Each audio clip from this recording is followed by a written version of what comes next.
कहा गया है जिसके घर में गायत्री जपने वाला ब्राह्मण एक पूड़ी भी खा के गया है उसके पुरखे पितृलोक में नृत्य करते हैं, नाचते। मैं अपनी बड़ाई नहीं कर रहा हूं, भगवान मुझे क्षमा करे।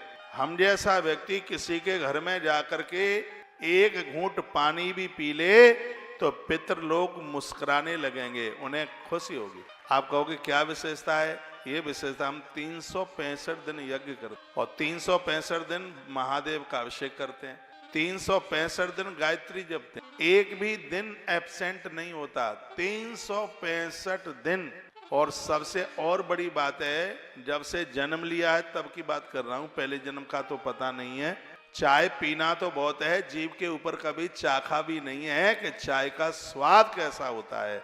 इन बातों को सुनकर बीड़ी, सिगरेट, गुटखा, तम्बाकू ये तो बहुत दूर की बात है, मैं चाय की बात कर रहा हूँ। एक बार मैंने अपनी माँ को पूछा था, माँ छोटे में तूने कभी मुझे चाय पिलाई? तो उसने कहा बेटा चाय नहीं दूध पिला। मैंने एक बार पूछ लिया जब मैं तेरे पेट में था तब तूने क्या खाया? तो बोलती है मैंने सौंठ के लड्डू खाए। मैंने कहा सोई तो मैं कहूँगी लड्डुआ मुझे इतना अच्छा क्यों लगता है? अब समोसा खा के पैदा करोगे तो टेढ़े मेढ़े ही पैदा होंगे, सौंठ का लडुआ खा के पैदा करोगे तो हम जैसे पैदा होंगे। तो देख लो, अब आप चाउमीन खा के पैदा करो है कि घी के लडुआ खा करके पैदा करो, तो देख लो, विचार करो। मैंने बोला है कि अच्छी संतान के लिए केसर के लिए कश्मीर चाहिए तो अच्छी संतान के लिए अच्छी माँ चाहिए। माँ के एक बार जयकारा लगाओ, भक्त वत्सल भगवान की जय, हनुमान जी महाराज की जय हो। इस कथा में मैं 4 तारीख को आपसे दक्षिणा मांगू और दक्षिणा में मांगूंगा आपसे मैनपुरी वाली तम्बाकू। हाँ, वो कौन सी? आज मैं एक आज कैंसर का एक शिविर था, वहाँ मेरा जाना हुआ। बहन आराधना गुप्ता उनके द्वारा वो इतना बड़ा आयोजन जिसमें ग्वालियर से डॉक्टर्स लोगों की बहुत टीम आई, तो मेरे सामने माइक रखा, मैं कुछ बोला, सुनिए बात सुन लें।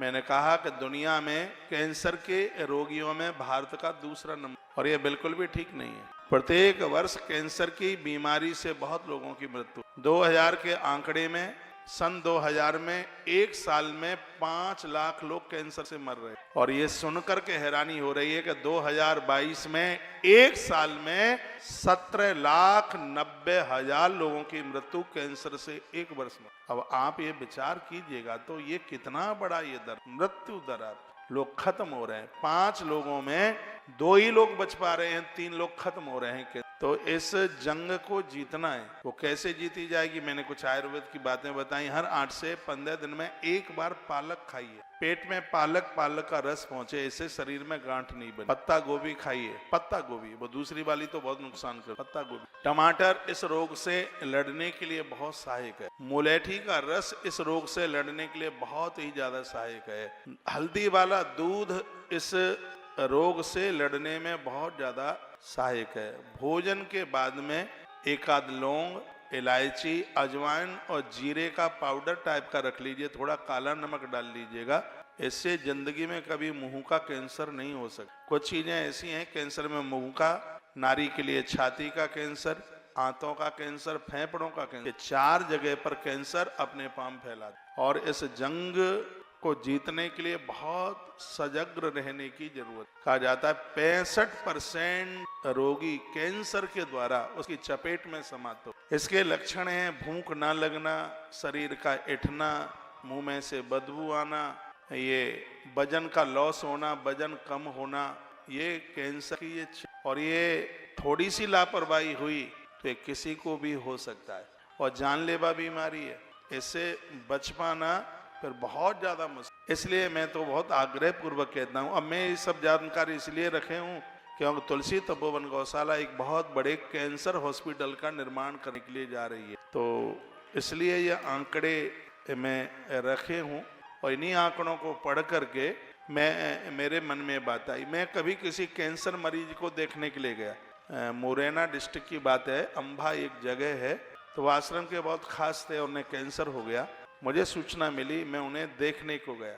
वो लिपट गए मुझसे रोते हुए, कहने लगे कि महाराज जी बस हमारा जीवन इतना सा ही था, अब दोबारा हमारी और आपसे मुलाकात नहीं हो पाएगी, और हुई ही नहीं।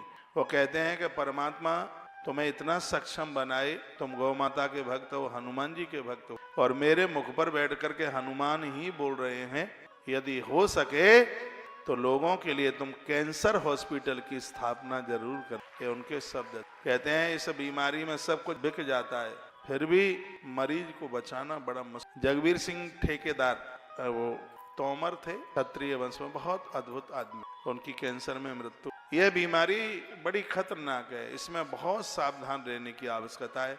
सुबह भोर में जल्दी जागिए, थोड़ा घूमिए, एक्सरसाइज कीजिए, और इन बच्चों को, युवाओं को बचाइए। ये धूम्रपान न करें, शराब न पी, उल्टा पुल्टा ना खाएं, बिल्कुल गुटखा तम्बाकू न खाएं। एक व्यक्ति दुनिया छोड़ के जाता है, जवाबदार व्यक्ति, उसके घर में त्राय त्राय मच जाती है। कितनी तकलीफ, छोटे छोटे बच्चे, मायूस बच्चे, बेटियां शादी के लायक हो, और वो दुनिया छोड़ करके चला गया। इस भयंकर पिशाच से पूर्ण रूप से बचने की, ये बहुत खतरनाक है। आपने गुटखा वाली फैक्ट्रियों को माला माल कर, आपने तम्बाकू वाली कंपनियों को माला माल कर दिया, इनके पास इतनी दौलत हो गई। और ये कब? जब लोगों को ऐसे नशे लग गए, ऐसा व्यसन लग गया। इससे पूर्ण रूप से मुक्ति की आवश्यकता है, नहीं तो बहुत ज्यादा दिक्कत हो जाएगी। मैं कथा की तरफ बढ़ूं, थोड़ा सा आपके स्वास्थ्य के ऊपर ध्यान तो देना ही पड़ता है, और व्यासपीठ की लोग बात मान लेते हैं, इसलिए मैं बोल देता हूँ। मुझे अभी भी लग रहा है, जब मैं तम्बाकू गुटखा छोड़ने की बात कर रहा हूँ, बोतल छोड़ने की बात कर रहा हूँ, तो इतने भरे पंडाल में सैकड़ों लोग मेरी बात को जरूर मानेंगे।